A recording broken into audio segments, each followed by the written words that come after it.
For 40 years, he carried a nation on his shoulders. He led them out of slavery.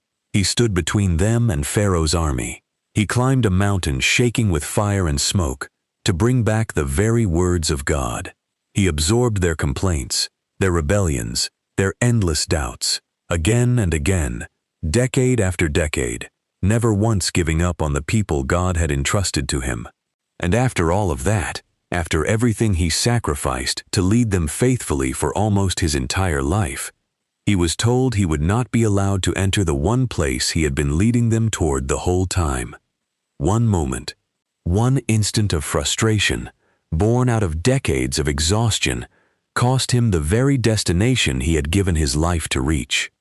If you have ever wondered whether one failure, one moment of losing your composure, one instance of taking credit, or acting out of frustration instead of faith, could undo everything you've worked for, if you've ever carried the weight of leadership and felt the pressure of never being allowed a single misstep, then the story of what happened to Moses at a rock in the wilderness was placed in Scripture for exactly this moment in your life. Because this isn't a story about a failed leader.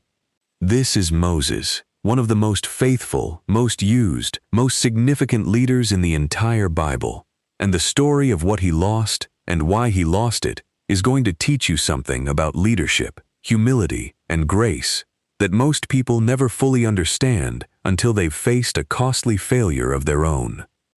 Here's why this matters so deeply. So many of us who carry any kind of responsibility, leading a family, a team, a ministry, a business, or simply leading ourselves through a difficult season, live under the quiet fear that one mistake could unravel everything. Moses' story confronts that fear honestly, without minimizing the real consequences of his failure, while also showing us something profoundly important about how God continued to use him even after that failure occurred. By the time we finish walking through this together, you're going to understand not just what cost Moses the Promised Land, but what his story can teach you about leading faithfully, even when the pressure feels unbearable, and even after you've already made a mistake you wish you could take back. Before we continue, I want to bring you into this moment with me, wherever you're watching from today, whether you're carrying real weight in a leadership role right now, or wrestling with a mistake you made under pressure that you're afraid has cost you something significant. I want you to type one word in the comments: faithful. Just that word. Because somewhere in this story, you're going to be reminded that one failure, however costly, does not erase a lifetime of faithfulness in the eyes of God. And when you scroll back through those comments, you'll see believers from all over the world declaring that same truth over their own moments of failure.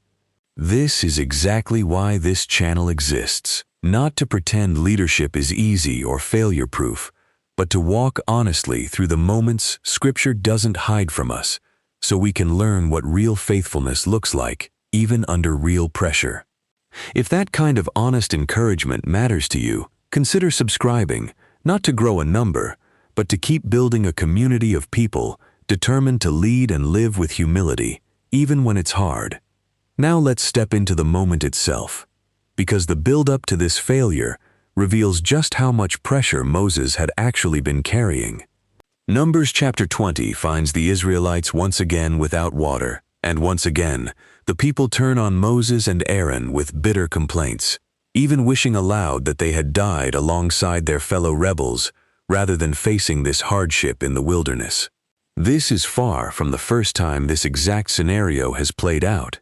For decades, Moses has absorbed complaint after complaint, rebellion after rebellion, from a people who seem to forget every previous act of God's provision as soon as a new hardship appeared. Lesson 1. Even the most faithful leaders are not immune to the cumulative weight of long-term pressure. It's important to recognize that this moment did not happen in isolation. This wasn't Moses' first encounter with a thirsty, complaining crowd. A strikingly similar situation had occurred decades earlier, back in Exodus chapter 17, and Moses had handled it faithfully then, following God's instructions precisely. But by the time we reach Numbers chapter 20, Moses has been carrying this same kind of relentless pressure for nearly 40 years. The complaints hadn't lessened. The people's tendency to forget God's provision hadn't changed. And Moses, despite everything he had already given, was still expected to respond with the same patient composure he had shown decades earlier. This detail matters enormously for anyone in a long-term position of responsibility. Leadership failures often don't happen in isolated, random moments, disconnected from everything before them. They tend to happen at the end of a long accumulation of pressure, when reserves of patience and composure have been worn thin by repeated, unrelenting demands. Moses' failure at the rock wasn't really about one difficult afternoon. It was the culmination of decades of carrying weight that would have broken most people far sooner. If you are in a season of long-term responsibility right now, leading a family through hardship, carrying a team through difficulty, showing up faithfully for people who don't always appreciate what it costs you, recognize the danger of cumulative exhaustion before it reaches a breaking point. Moses' story is not a reason to excuse a failure, but it is an important warning to take seriously. Sustained pressure without rest, without honest processing, without support, eventually finds a moment where it breaks through, often at the worst possible time. Build in rest and honesty about your exhaustion long before you find yourself at your own version of that rock. Lesson 2. The failure was less about anger and more about taking credit that belonged to God. Numbers 20:10-11 gives us the actual moment of failure. Moses, along with Aaron, gathers the people in front of the rock and says, "Listen, you rebels, must we bring you water out of this rock?" He then strikes the rock twice with his staff, rather than simply speaking to it, as God had specifically instructed. Water gushes out regardless, and the immediate crisis is resolved. At first glance, this might look like a fairly minor deviation, striking the rock instead of speaking to it, an understandable slip in a moment of frustration. But look closely at his words. Must we bring you water out of this rock? Not God. We. In that single sentence, in front of the entire watching nation, credit for this miracle shifted, even if only momentarily, away from God and onto Moses and Aaron themselves. This is the detail that reveals what was actually at the heart of this failure. It wasn't simply anger, though the frustration is obvious in his tone. It was a moment where the leader, under pressure, allowed the people's attention and credit to rest on himself rather than directing it entirely toward God. In Numbers 20:12, God's response to Moses confirms this exact issue. "Because you did not trust in me enough to honor me as holy in the sight of the Israelites, you will not bring this community into the land I give them." This offers such an important insight for anyone in any position of leadership or influence. It's not always the visible anger or frustration that causes the most damage. Sometimes, it's the quieter shift of credit, recognition, or glory away from God and onto ourselves, especially in moments where we're the one who just came through for people under pressure. The temptation to let people see us as the source of the provision, rather than pointing them back to God, can happen in a single sentence, almost without us realizing it in the moment. The practical challenge here is to examine your own leadership honestly. In the moments you've come through for people, solved the problem, provided the answer, carried the team through crisis, where has the credit actually gone? Moses' failure reminds us that faithful leadership requires continually redirecting attention away from ourselves and toward the true source of whatever provision or breakthrough has occurred, even in the exhausting, high-pressure moments when it would be so much easier to simply let people believe in us instead. Lesson 3. God's discipline can be serious and real without being a rejection of the person's character or legacy. The consequence God gives is significant and, on the surface, seems severe. Moses would not be allowed to lead the people into the promised land he had spent his entire adult life working toward. This is a real, weighty consequence, and Scripture doesn't soften it or explain it away.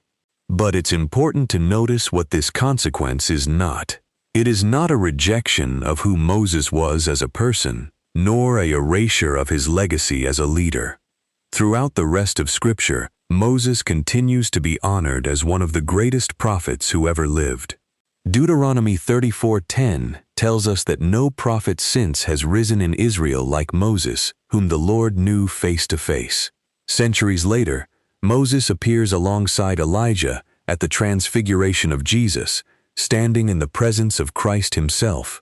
His failure at the rock, serious as its consequence was, did not define the totality of how God or Scripture would remember him.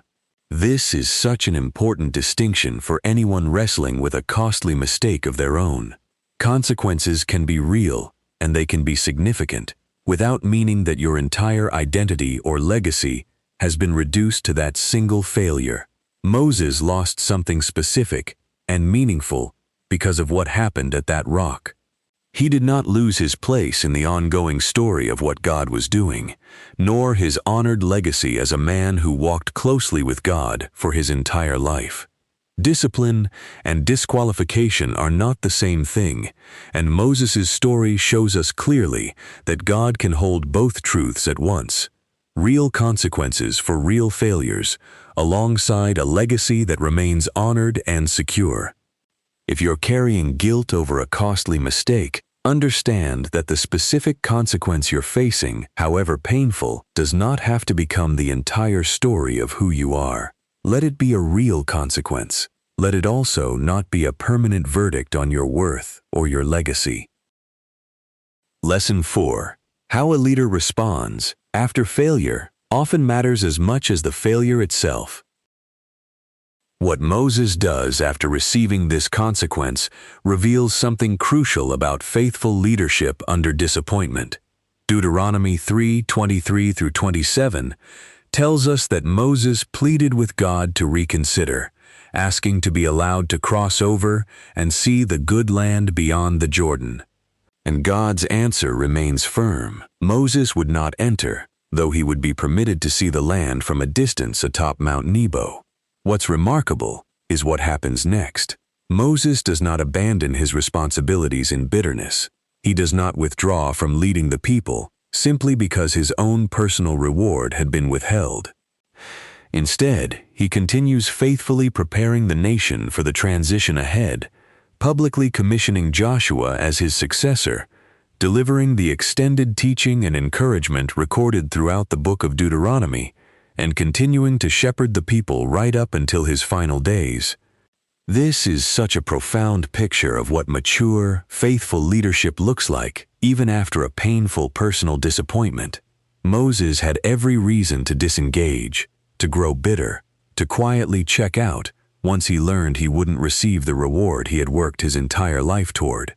Instead, he poured himself into finishing well, making sure the people were prepared, and that his successor was set up for success, even though he personally would not get to walk into what came next. This offers such an important challenge for anyone facing their own version of this disappointment, a consequence that costs you something you worked hard for, a season where you won't get to see the full reward of your labor. The way you respond in the aftermath matters. Moses' legacy was not defined only by the moment he lost the promised land. It was equally defined by how faithfully he continued leading, teaching, and preparing others even after that loss. Finishing well after disappointment is its own form of faithfulness, every bit as significant as the achievements that came before it. Lesson 5. God's purposes continue moving forward even when our personal plans are interrupted. It would be easy to read this story and conclude that Moses' exclusion from the Promised Land represents some kind of failure in God's overall plan, as if the mission itself was derailed by this one moment at the rock. But that isn't what happens at all. Joshua leads the people into the land exactly as God intended. The promise given generations earlier to Abraham continues moving forward without interruption. Moses' personal experience of entering the land was altered, but God's larger purpose for the nation was not. This distinction matters enormously for anyone facing a season where their personal plans have been interrupted or altered by consequences, circumstances, or their own mistakes. It can feel, in the disappointment of the moment, as though everything has fallen apart, as though the entire purpose has been derailed alongside our personal hopes. But Moses' story shows us that God's larger purposes are rarely dependent on any single person's uninterrupted journey. The mission continued. The promise was still kept. It simply continued forward through someone else's hands for this particular chapter. If your own plans have been altered by a mistake, a consequence, or circumstances outside your control, this doesn't necessarily mean God's larger purpose in your life or in the lives of those you've invested in has failed. It may simply mean, as it did for Moses, that your role in that purpose looks different than you originally expected. The purpose was never fully dependent on you alone, reaching every part of the destination. Trust that God's faithfulness to the larger promise continues, even when your personal path through it changes. Lesson 6. A costly failure does not erase a lifetime of faithful obedience. As Moses' life draws to a close, Deuteronomy 34 verses 1 through 4 describes God showing him the entirety of the promised land from the top of Mount Nebo, allowing him to see with his own eyes the land he would not personally enter. And then, in one of the most moving details in the entire Old Testament, verse 5 tells us Moses died there, and God himself buried him, in a place no one else would ever know. Think about the intimacy of that detail. After everything, after the failure at the rock, after the consequence that followed, after decades of faithful, exhausting leadership, God himself tended to Moses' burial personally. This is not the picture of a God who held on to disappointment or resentment toward Moses because of what happened at that rock. It's the picture of a God who honored an entire lifetime of faithful obedience, even while the consequence of one costly failure remained real and unremoved. This is perhaps the most important truth in this entire story for anyone still carrying shame over their own costly mistake. God does not measure your life by your single worst moment, isolated from everything else you've walked faithfully through.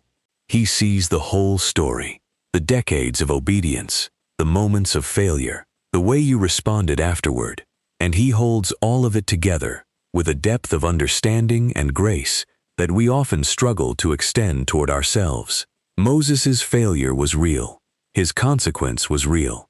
And so was the honor, the intimacy, and the faithfulness God continued to show him all the way to his final breath.